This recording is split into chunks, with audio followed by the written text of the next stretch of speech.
Jérémie 41. Or, au 7e mois, Ismaël, fils de Nethalia, fils d'Élishama de la race royale, et l'un des grands du roi, et 10 hommes avec lui vinrent vers Guédalia, fils d'Achikam, à Mitzpa, et ils mangèrent ensemble à Mitzpa. Et Ismaël, fils de Netania, se leva, ainsi que les 10 hommes qui étaient avec lui, et ils frappèrent de l'épée Guédalia, fils d'Achikam, fils de Saphan.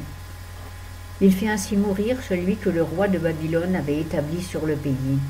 Ismaël tua aussi tous les Juifs qui étaient avec Guédalia à Mitzpa, et les Chaldéens, gens de guerre, qui se trouvaient là. Or, il arriva le jour qu'après on eut fait mourir Guédalia, avant que personne le sût, que des hommes vinrent de Sichem, de Silo et de Samarie, au nombre de 80, la barbe rasée et les vêtements déchirés, se faisant des incisions et tenant dans leurs mains des offrandes et de l'encens pour les porter à la maison de l'Éternel. Alors Ismaël, fils de Nethalia, sortit de Mitzpa au-devant d'eux.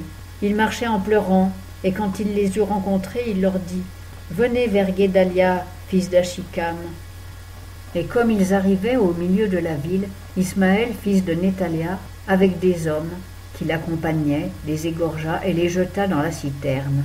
Mais il se trouva parmi eux 10 hommes qui dirent à Ismaël « Ne nous fais pas mourir, car nous avons dans les champs des provisions cachées, de froment, d'orge, d'huile et de miel. » Et il s'arrêta et ne les fit pas mourir avec leurs frères.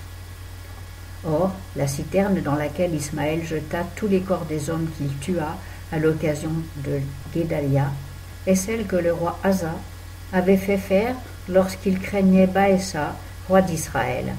C'est cette citerne qu'Ismaël, fils de Netania, remplit de gens qu'il avait tués.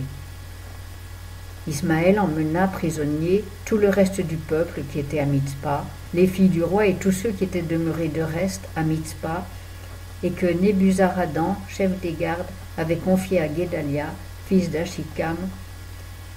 Ismaël, fils de Nethalia, les emmena prisonniers et partit pour passer chez les enfants d'Amon.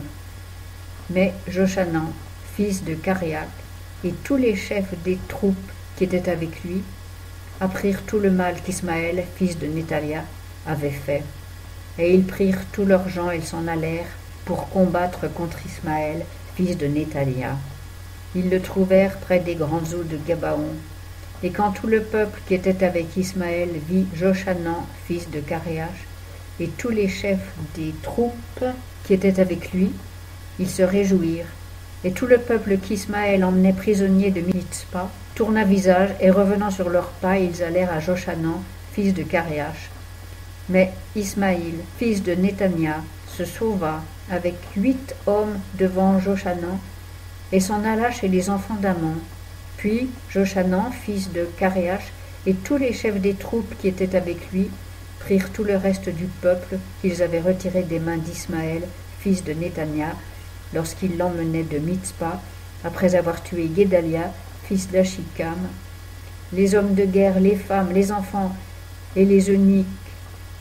Et Joshanan les ramena depuis Gabaon. Et ils s'en allèrent et s'arrêtèrent à l'hôtellerie de Kima, près de Bethléem, pour se retirer en Égypte, à cause des Chaldéens, car ils les craignaient, parce qu'Ismaël, fils de Netania, avait tué Guédalia, fils d'Achikam, que le roi de Babylone avait établi sur le pays.